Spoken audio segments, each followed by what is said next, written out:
Bienvenidos a una efeméride con historia.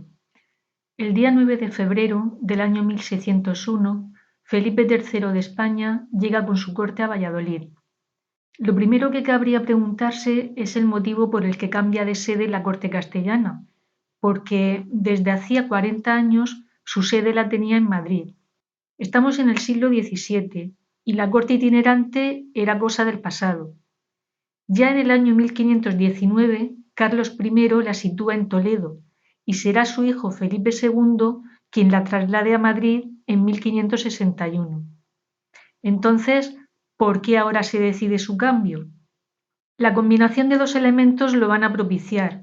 Por un lado, la personalidad del rey Felipe III, un rey que ocupaba su tiempo en fiestas, jornadas de caza, la cría de caballos, danza, música, el juego de naipes.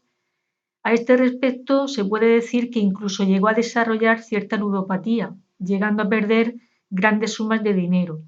Cualquier cosa menos la gobernanza del reino que había heredado de su padre. Bueno, y así las cosas, ¿quién gobernaba? Bien, pues las riendas del gobierno las llevaba su valido Francisco Gómez de Sandoval y Rojas. Bueno, ¿y quién era esta persona? Era de Tordesillas, era de familia noble pero venida a menos. Fue educado en la corte como compañero de juegos del príncipe Carlos, el hermano de Felipe III. Cuando el príncipe Carlos muere, Francisco de Sandoval pasa a ocupar el cargo de gentilhombre del príncipe Felipe. Esta persona, Francisco de Sandoval, va a tener una gran ascendencia sobre Felipe III desde la niñez. Felipe II se da cuenta de la gran influencia que ejerce sobre su hijo e intenta alejarlo de la corte. ¿Cómo lo intenta? Pues le ofrece un virreinato en América. Francisco rehúsa el cargo. Lo máximo que consiguió Felipe II fue que aceptara el cargo de virrey de Valencia, pero este cargo tan solo lo va a desempeñar durante 2 años. A partir de ese momento regresa a la corte, al lado de Felipe III, quien lo nombra su valido, otorgándole el título por el que va a ser más conocido en la historia, por el duque de Lerma, con grandeza de España. Este va a ser el punto de inflexión, porque a partir de ese hecho, de ser nombrado duque de Lerma, pues va a empezar a acumular cargos y sueldos al mismo tiempo que Felipe III va a ir perdiendo competencias e influencia. Y es que, ya lo decía Felipe II, a este me lo van a gobernar, refiriéndose a Felipe III, su hijo. Poco a poco fue estableciendo una red clientelar para afianzar su posición. Se estuvo rodeando de amigos, familiares, hombres de confianza y nobles que estaban en deuda directa con él. En política exterior optó por la pacificación con las distintas potencias. En un principio podría pensarse que adoptó esta política por la situación económica del imperio, porque en ese momento las arcas de la corona estaban casi vacías y la deuda realmente era muy grande. Pero conociendo la ambición del duque de Lerma, bien podría pensarse que lo hizo para embolsarse él mismo todo el dinero que se ahorraba al no emprender campañas militares. Antes he comentado que poco a poco iba ganando más influencia y poder. Tan es así que incluso llegó a otorgar una cédula real. Esto quiere decir que su firma tenía el mismo valor que la del monarca. Y eso pues era tremendo. Tanto poder e influencia tenía sobre Felipe III que le convenció para trasladar la corte de Madrid a Valladolid, cuando en Madrid tenía la corte su residencia desde hacía 40 años, como he comentado antes. Bueno, ¿y cómo se las ingenió para convencerle? Pues puso como excusas la insalubridad e inseguridad que se vivía en Madrid, y atentos a esto, y porque las posibilidades para practicar la caza eran mayores. ¿Qué mejor razón que esa para convencer a un rey que solo tenía aficiones y no cumplía con ninguna de sus obligaciones como rey? Vale, ¿y qué interés tenía el duque de Lerma en trasladar la corte de Madrid a Valladolid? Pues tenía un doble objetivo. Por un lado, alejar a Felipe III de la influencia de su abuela, la emperatriz María de Austria, y por otro lado, hacerse inmensamente rico. ¿De qué manera? Os cuento. Meses antes del traslado, compró a precio de ganga el patronato de la iglesia, el monasterio dominico y el gran palacio de la plaza de San Pablo. Al convertirse Valladolid en capital del reino, los precios se dispararon en la ciudad, y ese fue el momento que aprovechó nuestro protagonista de hoy para vender sus posesiones a la propia corona, y además por una millonada. Pero es que sus ingresos económicos con este cambio de capitalidad del reino no van a acabar ahí. También recibió un generoso donativo del concejo de la ciudad. Digamos que fue un gesto de agradecimiento por convertirse en capital del reino. El engrandecimiento de su persona aumentó cuando durante esa estancia en Valladolid logró que el rey le nombrase regidor perpetuo de la ciudad. Este cargo le iba a permitir acudir a las sesiones del ayuntamiento armado de espada y daga, mientras sus ingresos económicos seguían aumentando. En 1602 vendió a la corona una de sus adquisiciones conocida como Huerta de la Ribera, por 30 millones de maravedís, en la que el rey mandó construir el Palacio de la Ribera, del que hoy en día apenas quedan restos.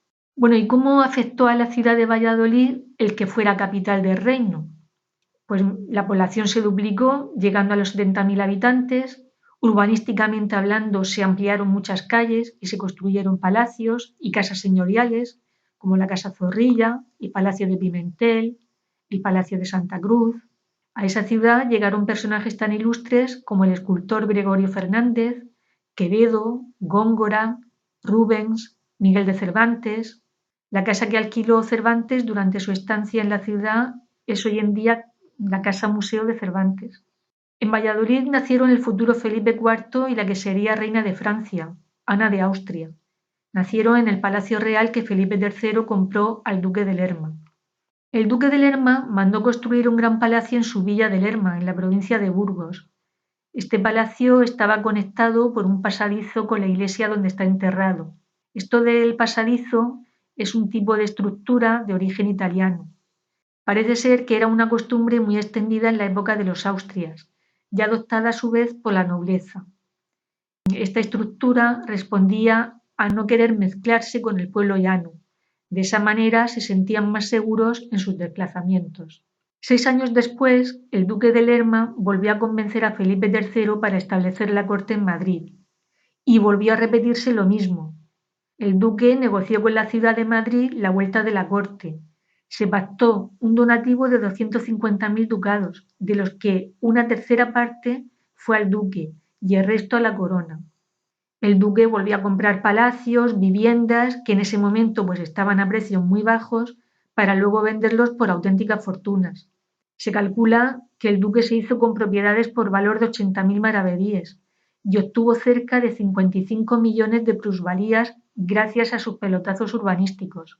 ¿Y cómo quedó Valladolid tras este cambio de capitalidad a Madrid? Pues lo primero que se resintió fue la población, que se vio bastante reducida.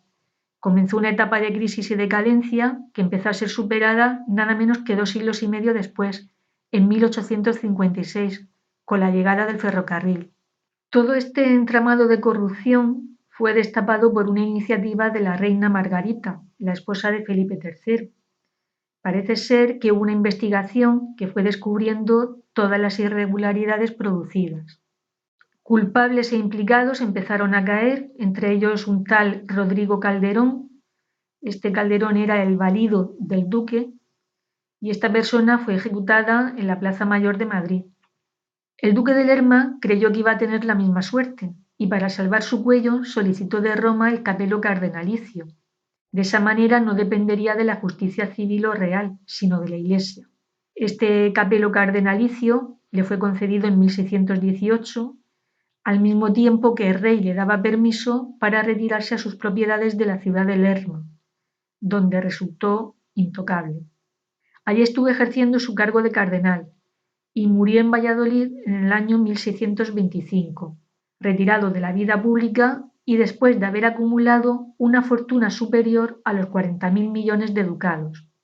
Esto del capelo cardenalicio pues dio lugar a que empezara a circular por Madrid una coplilla que decía así: para no morir ahorcado, el mayor ladrón de España se viste de colorado.